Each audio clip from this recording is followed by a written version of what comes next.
As a head coach, my job is pretty simple. My job is to put the players in the best position to succeed or get a result or get the win. So I just have to see, this is what I have, this is what I don't have. Let's be honest about what we have and what we don't have. And then let's put our players in the best position to succeed.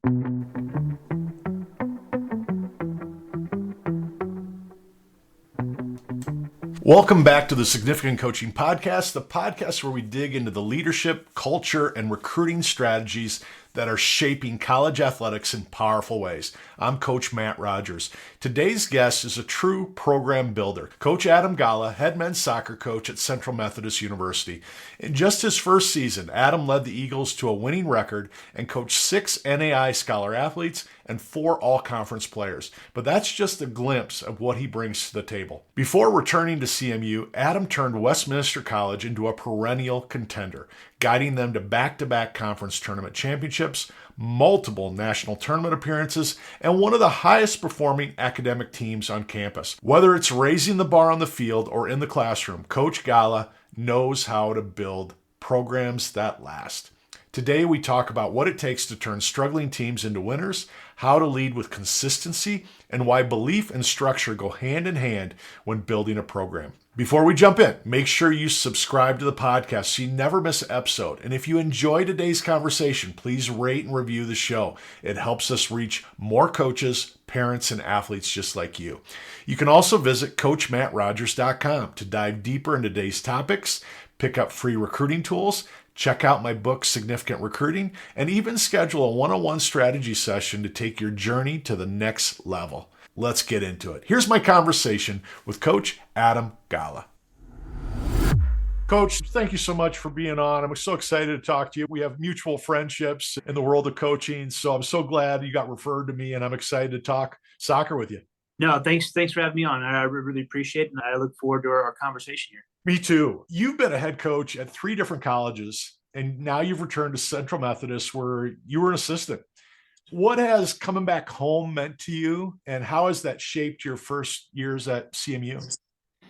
Obviously, it's weird for things to go full circle in a way. Even my previous stop at Westminster, I played at William Woods, which was right down the street. And when I had graduated, I never thought in a million years I would be back in Fulton, Missouri. And I was for 7 years, and it was a great experience, and I had a great time there. And when I got the opportunity to be the head coach here, I thought the same thing when I was an assistant a long time ago. Man, chances of me being back in Fayette are probably slim to none. It's weird, how life takes you in different paths. And I've been really fortunate in terms of I've surrounded myself with some really good people, and I've been at some really good stops and have really grown along the ways.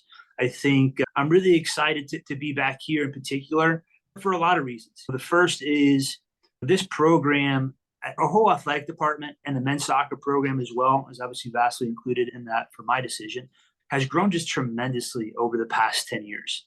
To see the growth that this athletic department and this university has had in the past 10 years, it's pretty remarkable. It's very rare to see that in these day and age. 20 years ago, Central Methodist was the bottom of the table, kind of the program circled as the automatic win type thing, and now it's the exact opposite. I absolutely love the challenge that I have here, following in Coach Nichols' footsteps and everything he's done here. Having won 2 national championships is a massive feat. I'm trying to do the same thing here, and I really enjoyed that challenge of things. But I also really love the fact that the support here is just absolutely fantastic, and everybody here has a very clear vision in terms of wanting to be successful and wanting to support the university as a whole. And I think so that's definitely one massive part of it. And I think the second is I have a young family now. I have a wife and 2 young kids. And obviously I wouldn't have made the decision to come back here if I didn't feel it was right for my family. My family always comes first. Just having knowing a lot of the people that are still here from when I was here a long time ago, and just knowing the community and the environment, that this was a place that I know my kids could grow up in, be in just a great environment where people just genuinely care about them.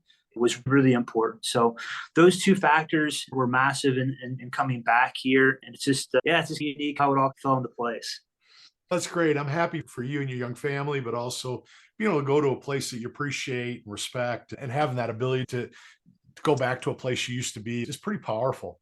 I asked this question to all the NAI coaches because I think it's really important because I don't think people really understand it. When people ask you about that level, what do you Yeah. say? How do you define it? How do you describe the difference between Yeah, NAI and NCAA? it's really hard. In particular, I think there's an additional caveat to that for me personally on the men's soccer side. The level of play is absolutely fantastic, and our conference here in the heart of America is absolutely fantastic. We are without a doubt a very high end Division II, a low to mid-table Division I in terms of just the overall quality that's here. So sometimes people just hear NEI and they don't recognize it as NCAA and they just push it aside. That's part of the recruiting process in particular, is making sure that we walk people through that in terms of understanding the overall level of play that is here, in terms of the standard is important for people to know. But yeah, it's definitely a process in terms of how you describe it.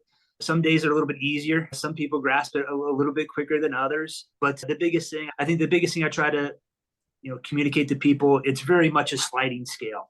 And this idea that there are clear steps, it's not really that anymore. There are good teams at every division, at every level. And there are bad teams at every division and every level. Getting caught up in one thing or the other becomes difficult. The second thing, and again, this kind of goes back to my sport in particular, we're not basketball, football, where you have this large amount of scholarship money, so players really filter down the funnel. But there's not as much money in our sport. So with that, it provides some interesting dynamics in regards to recruiting. Do I go to this school, who's maybe a Division I school, but the offer is not very great, and maybe I come off the bench my first year, or do I go to this NAI school and start right away and I get more money?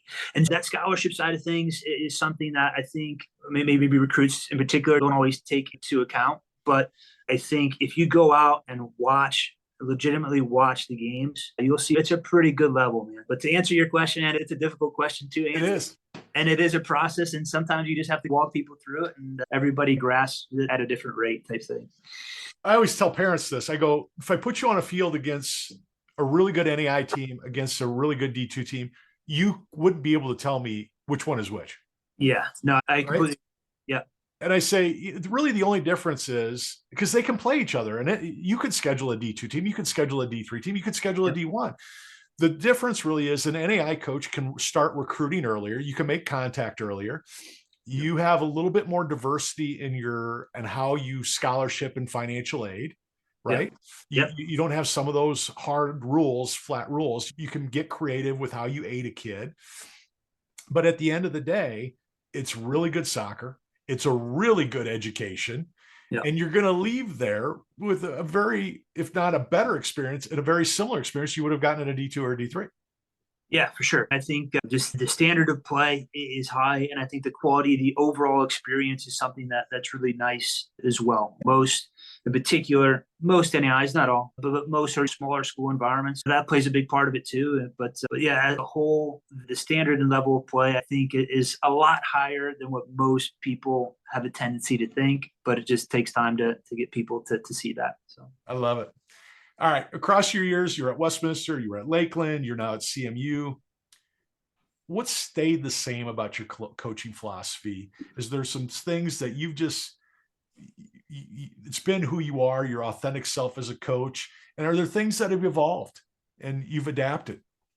Yeah, I think that's a great question. I think what's unique about being at Division III in particular, so my time at Lakeland and my time at Westminster, it's difficult in terms of recruiting, right? I don't have any control in regards to financial aid. Right. So I'm trying to get as many good players as possible and then figure it out afterwards. In a way, obviously I'm exaggerating a little bit, but maybe your shape in terms of your formation, or maybe certain things that you can do with one group you can't do with another because you just don't have it. Where at the scholarship level, it's a little bit more easier to have this clearly defined aspect of your program. I would say there are definitely staples that hold very true throughout my time, both at Lakeland and Westminster, and now here at CMU. I think from I guess we'll start off the field. I really want just good student athletes, people who are good people, who are good students, who I know are going to go to class, who I know are going to be good teammates. That character side of things is something we talk about a lot in our program. Yeah. And that is hold true from day one. And that will hold true till I'm done coaching, whenever that time may be. But I think the total person side of things, the holistic side of things, the character side of things is just really important. And making sure that we find those student athletes who are the right fit for our community. The community is academics, it's off the field, it's on the field, it's all of those things. So what I don't want is I might find somebody who's maybe a great player and somebody who could do some really good things for me on the field, but if they don't want to be here, it never works out. So No, it doesn't. So that's one side of it in terms of making sure we talk a lot about character. We're finding student athletes who are the right fit for our program is really important. I think on the field, I'm really big in training and practices in particular. That's our time to implement the thoughts, the concepts, and ideas of what we want to execute in our next match. All of our training sessions I make sure that they are designed, the best I possibly can to prepare us for that next match. So they're very well organized. I try to make sure that the coaching points kind of flow throughout the session, that players get as much information as possible so that they can perform at their best whenever that next match may be. So I think the importance of training has always been there. So you train like it's a game, you play every game like it's your last. Then when you hit postseason, you'll be ready to go. It's always been my mentality in terms of head coach. I think another thing that's been really important as well, that's held true is, and I don't think we're unique in this aspect. I think a lot of sports have evolved where you have to be a two-way player now. The days of being a one-dimensional player, I think you can make an argument that they're gone. For us, I've always been big on the ability to play both ways. You got to defend and attack as an 11, and players that are comfortable on the ball. We're trying to grow and develop players throughout their time, and that we just try to get guys as organized as humanly possible is there. So those aspects have stayed true, I think, throughout my 4 years. Some years we've been a little more defensive than others because maybe I didn't quite have those pieces. Some years you may be a little bit more attacking. I think in the scholarship game, it's a little bit easier to be maybe a little bit more strict or maybe a little more demanding in terms of your style of play, or a little bit easier maybe to find those players that fit your style. But it's been a unique process for sure. It's a great transition because you've had teams that were dominant defensively and you've had some high scoring teams. How do you balance that in terms of your tactical approach, depending on that roster? I think the way in which I've always tried to view it is as a head coach, my job is pretty simple. My job is to put the players in the best position to succeed or get a result, whatever you want to call that, or get the win. So I just have to see, this is what I have, this is what I don't have. Let's be honest about what we have and what we don't have. And then let's put our players in the best position to succeed. So if we're really great defensively, okay, let's make some minor adjustments here, or let's and figure out how we can get that result with the group of players that we have. You just take what comes to you, really enjoy it. I'm a firm believer that there's no sometimes I get frustrated when I hear coaches or managers say, we play the game the right way. And there's a hint of that is very true in terms of character and work ethic and being a good teammate. And like that side of things is very true. But the tactical side of things, I think that's very false. You can win the game in any number of ways. There's no right or wrong way. You play to win the game, right? Is the old quote. I think I've enjoyed that aspect in terms of really deep diving into the tactical side of things and evaluating what we have and how can we match what we have to the tactic side of things and just put our team in the best position to get a result. And some years, you're great defensively, and some years you're pumping goals, and both are equally fun. They're just different. So it is. And I think I wanted to ask you that question because I knew where you'd lead me here. It's such great advice for a young coach, because I see so many young high school coaches and they're like, this is how I coach. This is my system. This is how we're going to play. And I'm like, you don't have the talent to play that way. Yeah. Your talent's just telling you this, and you're looking this way. So I think that mindset for young coaches is really smart. And it's something that all coaches need to embrace. You have to coach your kids you have, right? Yeah. Yep. Oh, 100%. No, you can't. And to be fair too, that's not fair to them either. You're asking them to be something that they're not. Exactly. I wouldn't want anybody to, I can only be the best version of Adam Galla that I can be. I can't be Alex Nichols, a previous coach. I can't be anybody else. I can only be the best version of me. So for me to expect my players to be, I just want them to be the best version of themselves, whatever that may be. And I don't think that's fair to them either. So I think that, yeah, I agree. I think, when you're a young coach, it can be easy to fall into that trap of this is very rigid. But I think when you take a step back, I think you're realizing that you're doing yourself a disservice and you're doing your athlete a disservice as well. I agree. All right. So let's talk about your first year at CMU. Yeah. Were there challenges that surprised you? Were there moments that kind of confirmed to you that you're in the right place? You look at both sides of that? Yeah, it was interesting coming in. So I got hired in May, actually like right around now. So pretty close to the year So they mark. gave you tons of time to recruit, right? So yeah. So basically I inherited the group of guys that I had. I knew that it was going to be a process. For two reasons. One, it always is. This idea that you can just walk into a program and everything's instantly great, it just doesn't work that way. There's so many aspects to the program. And I think that's something as well for young coaches to really think about. When you go from that player to coach, as a player, you always say, why don't we do this? And why don't we do that? And we could do this instead of that. And then you become a coach and you realize, yeah, there's a reason why we can't do all those things. Like whether it's budget or you name it. I think I walked into it knowing that it's a process. The second thing that I know Coach Nichols, and I know his style of play well, and I know that I'm just different. And it's not good, right, or bad. This kind of goes back to the idea there's no right or wrong way to win the game. But I just knew my vision in terms of how I wanted us to play and what I feel most comfortable coaching wasn't quite that. I knew that would be a big adjustment and that would have to come in phases. If I put it all out there at once, I would lose everybody and it wouldn't work. So there was a bit of a yin and a yang, a bit of a yo-yo. There were some matches that first year where we played absolutely fantastic. And there were some matches that year where it was tough. I think the biggest thing that I took out of that year was two things. The first is, and I already knew this, but I just felt like we didn't have it. Quality depth is so important at this level in particular. Isn't that crazy how important your depth is? Massively important. Yeah. I think in high school and club, you can hide that a little bit, right? But when you get to the higher levels, those little details get exposed. And in particular, I think in our sport and the calendar that we have, we play so many matches in a short period of time. Yeah. And so if you don't have that quality depth, it really shows. So I felt like our quality depth wasn't quite there. And I thought the second thing, I thought we had a bunch of really good players. But I would say there was a handful of players that just didn't fit our style. It doesn't mean they weren't bad players because they were good players. They just didn't quite fit what we were trying to do. So I knew that it was just going to take time to implement our style. I knew it was going to take time to improve our quality depth. I knew it was going to take time to make sure we're bringing in players that have the skill set that fit our style of play here now. Yeah, I mean, it was an interesting first year for sure, but it was a good chance for me to really have a very strong basis of where we were at, because I had zero spring. When I got the job, I literally met guys and then they were out. Finals were done. It was finals week. So I never saw them play outside of a couple live streams here and there. And so to get to see them face to face in person and see the character and the skill sets and all of that was really great to have.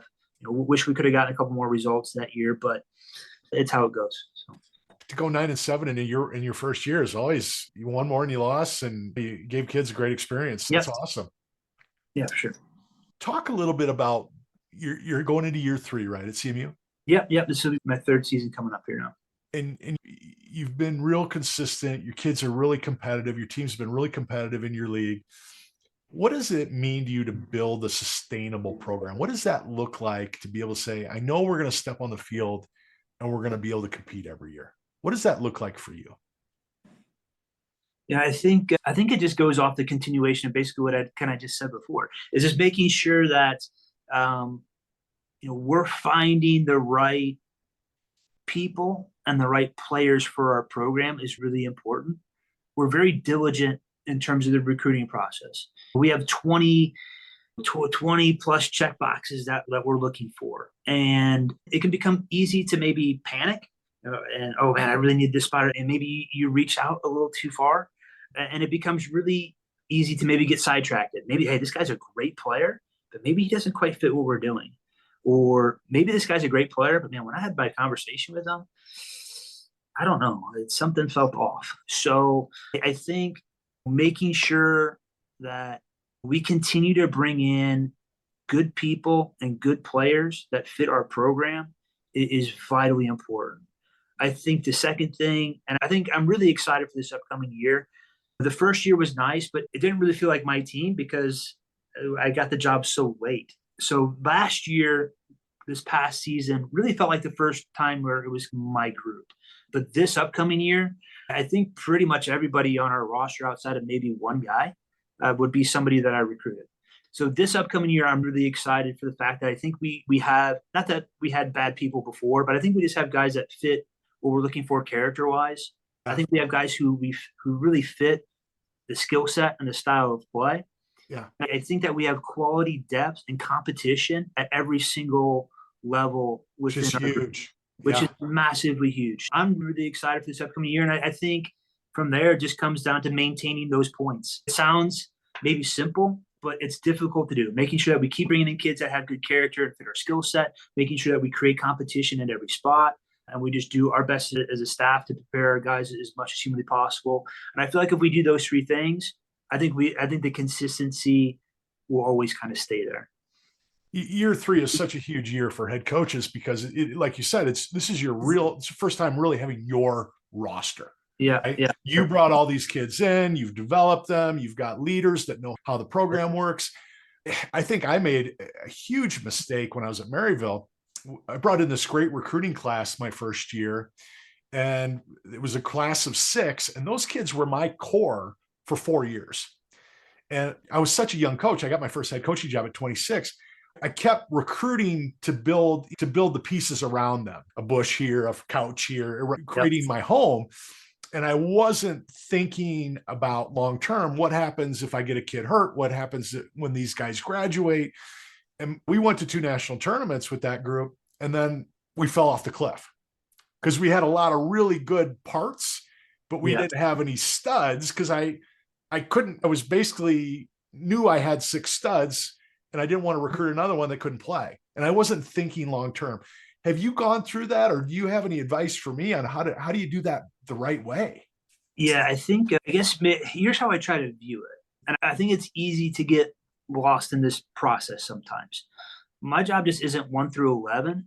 My job is 1 through 26, 27, 28. Right. And so every position on that roster matters. And so how can we create competition? How can we improve every single level of your roster, and making sure that you're constantly evaluating and reevaluating those maybe tiers, you could say. And maybe you have your top tier, your middle tier, and then maybe your developmental tier. All of it is important, because this idea that we know that this guy will always be in this tier, I don't think that's certainly true. Is it tough to jump up? Yeah, it definitely is, without a doubt.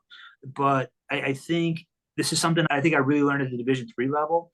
There was always one player that just surprised me. Like, man, like really, man, it felt like a light bulb or a light switch. Like, they just got it. Yeah. And I could have easily written that kid off, but they just kept working and they just kept absorbing information, and then something just clicked. And so, is that going to be your stud player? Maybe not. But if that maybe he's your tier 3 player, now becomes a tier 2 player. Oh, great. Now you got even more guys in that tier 2. And maybe one of your tier 2s can jump up. So I think that's one aspect of it. I think there's another adage in terms of don't have just one plan. I think that's another thing as well. It's plan A, B, C, D, E, and F. And once that person graduates, or that person goes down, or that person doesn't commit, whatever that may be, or maybe they commit and decommit, okay, what's option B? Okay, I already know what option B, C, D, E, and F. And that way you're not panicking when things don't quite work out, or you don't get blindsided. That's the thing you want as a coach. If you get blindsided, man, you're going to put yourself in a tough spot. Those are the 2 things that I've always tried to think about. Is I want development and I want competition from the full roster, 1 to 27, because this idea that number 20 on my roster is going to stay at number 20, maybe he will. But maybe he won't. Maybe he'll jump up, or maybe he'll come down, or maybe I can bring guys in. And then number 2 is just always have plan B, C, D, E, and F, because plan A and B they look awesome on paper and they almost rarely work. You really get to see plan A and B yeah. through. You see it in your mind. That's about it. That's the only time you're the only person that's going to see that plan, essentially. The season rarely finishes how you designed it the summer before. Yeah, yep. I'm with you. I love that mindset. It took me 5 or 6 years of recruiting to realize I had to bring in the best talent at every position and let the competition deal with itself. Yeah, that's massively rich. And it's the only way to sustain is if you're not bringing in 2 or 3 kids that can be studs for you or grow into that stud role, you got a hard path ahead. It's really difficult. And man, so many like injuries too. Like yes. There too. Okay, you might. All right, what happens if we don't have it? And so I think that our best attacking player got hurt. And the program just wasn't quite where it needed to be yet. And that's what makes me excited for this upcoming season is the fact that I feel like our depth and competition is so much stronger. And so there's going to be players, as a coach, you have to be comfortable with some level of conflict, right? You might have a player who did fantastic for you last year, but if they come in out of shape, they start worrying about their individual stats, if they start to veer a little bit, one of two things happens. Either that person behind them jumps them, or B, you have to sit down and have that conversation with them and get them back on track again. So, there's a lot that goes into it for sure. I want to ask you about this because as much as I love soccer, I'm just soccer dumb. Because as a basketball coach, if I had 5 kids on the floor that weren't playing well, I could put a new 5 in. If 5 kids got tired, I had another 5 I could put in. And I had 5 behind that. You are so limited on your substitution and how many times you can put a kid on the field. How do you manage that in terms of health and conditioning and physicality? And it's a lot. I think, man, there's a lot of aspects to it. The first is you have to accept the fact that it is what it is. It's not great for our game to play so many matches in such a condensed period of time. Yeah. And I can sit here and complain about that all day long, but it's irrelevant. This is what we have. So we have to deal with it. That's definitely a part of it. I think the things that become really, really important, the first is just managing minutes, I think is really important. It's something that after every week or so, I just reflect on the previous week. Okay, how many guys played this game? What minutes are they at? And it's something we look at as a staff. And just watching just general body language and how they are in training sessions. And I've been there too where, man, I'll say the hardest thing I ever did as a player, we played back-to-back games Friday, Saturday, and I think it was Saturday, Sunday. It was Saturday, Sunday, and Monday I'm trying. So sometimes you can just see, and I think that's where the athletic training staff becomes really important. We have an absolutely fantastic staff here. Dan is our trainer, and he does an awesome job of working with our guys. So guys making sure that they take care of their bodies and they're preventing knocks or working on little injuries or whatever that may be. But then also on our end, making sure that we're in constant communication, in particular with the guys who are getting a lot of time, pulling them aside and, hey, Mike, you got to be honest with me here. Like, how are you doing? Do you need it? Hey, we have an extra day off this week. I can give it to you, but I can only give it to you today because tomorrow we get ready for the next match. What do you need? And then on the flip side is working with those guys who maybe didn't get quite the minutes you got either. Okay, let's do some extra work with them to make sure that they stay sharp as humanly possible. So a lot of it is just managing minutes and really reflecting, looking at body language, working with the athletic trainer, constantly telling our guys to take care of their bodies. That's something that is an adjustment, in particular for a lot of players coming into the college level. A lot of high schools have one athletic trainer. And since we're a fall sport, it typically goes towards football, which is understandable. But they come here and they're like, oh, we have our own trainer? I don't know what to do. It's like, here's what you have to do. You have to see him like twice a week. All right, you had an ankle injury 9 months ago. You still need to go see him for that. Like, check in, make sure everything's where it's at. So it's just trying to keep tabs of everything. And some weeks is easier than others, for sure. That's great. Coach, your teams have consistently excelled academically. From the highest men's GPA at Westminster to you had 6 scholar athletes last year, which is fantastic. What's your strategy in terms of building a team culture that values the full picture, classroom as much as on the field? Yeah, so I'm probably going to sound like a broken record, but it does start with the recruiting process. Yes, of course. It always starts with that. Making sure you find the right student athletes that fit your community and your program are really important. you can go out there and find the best players, but they're not even eligible for your program, and it's going to be tough. And I think you're just going to run up against a wall, and you're just going to end up frustrating yourself even more. So trying to find student athletes who are the right fit for you academically is really important. You don't want to get caught up on guys who don't fit your program. So if I can find this fantastic player, but he wants to major in, I don't know, architecture or whatever it may be. Well, marine biology. Yeah, we don't have that program here. I might reach out to him and tell them, hey, you're a great player. If you're not 100% set on that, let me know. But if you are, we're probably not the best university for you. And all that does is, on my end, is it's just time management, right? There's 1,000 student athletes out there. I just got to go find the next guy, because there's another player that's just as good as that player. But I just have to go work to go find him. And that person's going to have a better chance of success here because they're a better fit. So that's definitely number one. Number two is, I think, just taking an active interest in their academic success is important. I'm constantly just asking my head, like, how are classes going? Are you doing all right? Think you're doing good? And it sounds like a small thing, but I think it goes a really long ways. The guys feel you can gauge pretty quickly by their response. It's going back to like the body language side of things in terms of how it's going for them. If you hear the hesitation and their response, and something's probably maybe starting to go south, or maybe not in the direction that they want to go. But doing grade checks is important. We're really fortunate here at CMU. We have a great academic resource center. We have an early warning type system that does a really good job of preparing our students, but also our staff. And it's just opportunities for us to have those conversations with players in regards to a specific class. Maybe they just studied the wrong chapters for the test. I've had that happen a couple of times. So maybe it's just a chance for us to go out and get a tutor and things like that. And I think the third thing that is maybe a little bit different on my end than some others, but I'm a firm believer, if it's not broke, don't fix it. Yeah. So if you come in here and you do really well, I'm going to stay out of your way. You don't need me. If you're a 3.5 GPA, if you need help, you can always come to my office, and I'll always make sure you get the help that you need. But if you're doing something right, I'm just going to stay out of your way. So with that allows, this kind of goes back to the time management side of things on my end. It allows me to put more focus on maybe the 3 or 4 guys who are struggling, because those are the guys that maybe just need a little bit more attention. And in particular, it's usually freshmen, sophomores, usually freshmen in all reality. It's just an adjustment going from high school to college, and it's a different experience. And I think for the most part, my juniors and seniors they pretty much got the routine down by that point in time.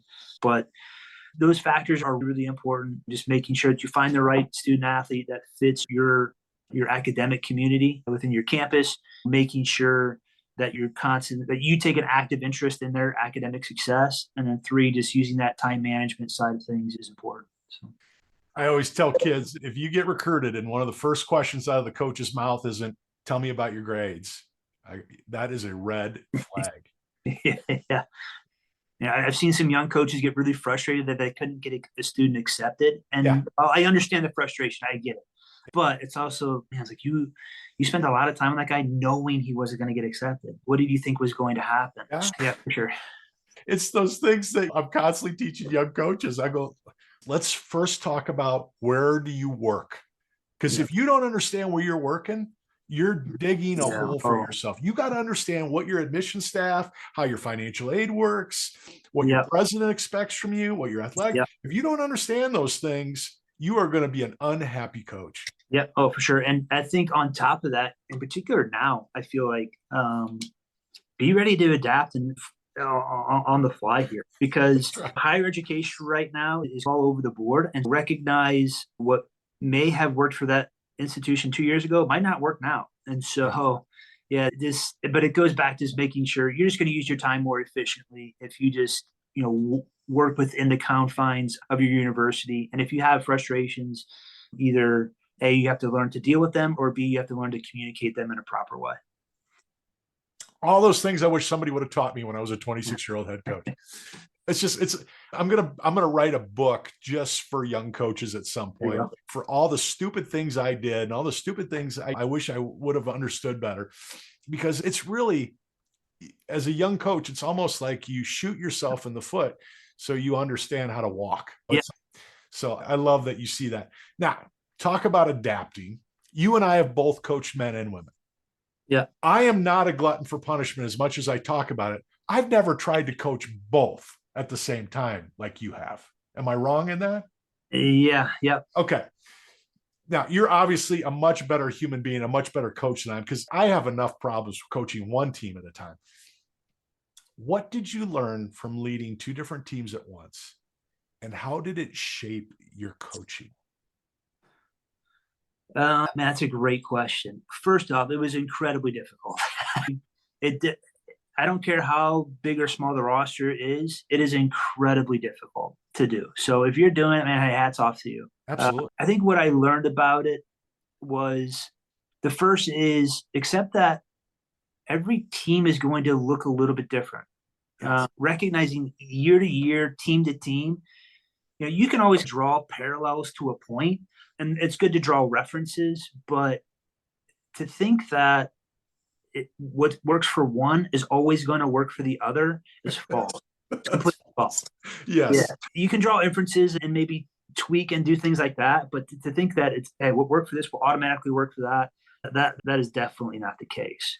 I think the other thing that I think is really important in terms of the recruiting side is very different in terms of what they're looking for, what they want out of their experience. On the women's side, man, girls are just so much more organized. They communicate so much better. There's so many more aspects that they're better. Working with guys, sometimes I tell my wife it's like pulling teeth. There's always the one guy, I tell him 5 times what time the bus leaves tomorrow, and then after I'm done saying it, there's always one person that raises their hand and says, what time does the bus leave tomorrow? And recognizing that there are differences in terms of what everyone is looking for. Those were probably the 2 biggest things I learned. There's probably a lot more, but those are the 2 things that really stick out is what works for one team does not always work for the other. And the recruiting cycles and what they're looking for are just so different. So I think with that, I have a huge amount of respect for every sport. We can sit there and easily compare men's and women's soccer, but when you take a step back, man, there's a lot of differences. And for me, it's given me an appreciation. I enjoy watching other coaches coach, regardless of the sport, because I think every sport takes something a little bit different. Yeah, that's great. Coach, this has been a blast, man. I love your perspective, and I can see why you're doing so well, and CMU's lucky to have you. Are you up for a little rapid fire, some fun questions? Yeah, bring it on. All right. You'll like these. All right. If your coaching style were a famous soccer player, who would it be? Oh, boy. A famous soccer player. I don't know. Let's see. I'm an American, so maybe stick with it. I'm going to go Landon Donovan. Yeah. Good two-way player who ended up being a good two-way player throughout his career. Yeah. That's what I was thinking too. I was trying to think, who's the American two-way player? Landon Donovan's perfect. Yeah. So maybe that's the one. All right. One. I haven't heard that one.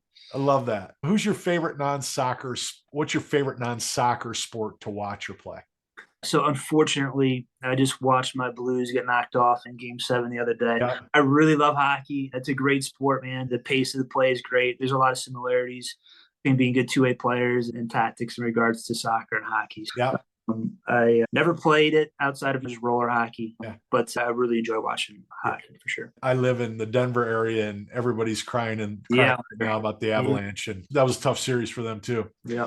Is there a coaching book or podcast or something like that's had a big impact on you, or something that you really like or would recommend? Yeah, I actually have it on my desk right now. The Team Captain's Manual or Leadership Manual is a fantastic book. I actually went through it as a player. What I like about it is not nearly as smart as most of my players are. So my reading, if I see thick books, I start to run.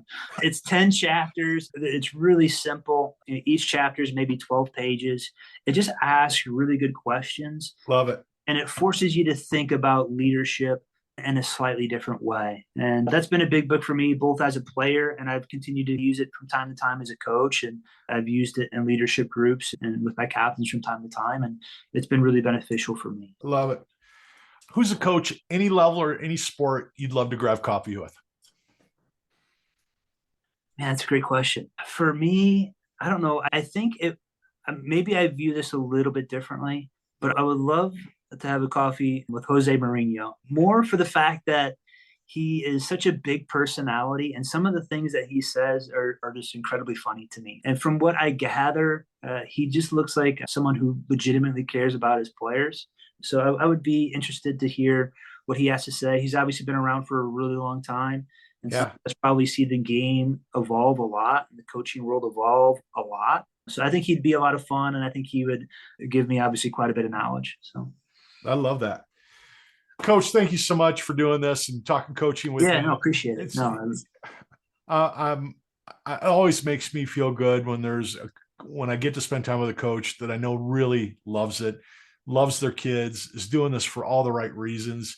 And you have a family that you love and you're doing all this. It's a sacrifice, but everybody's getting good out of it. So thank you for doing what you're doing. Yeah, no, thanks for having me. I really appreciate it. It was a great.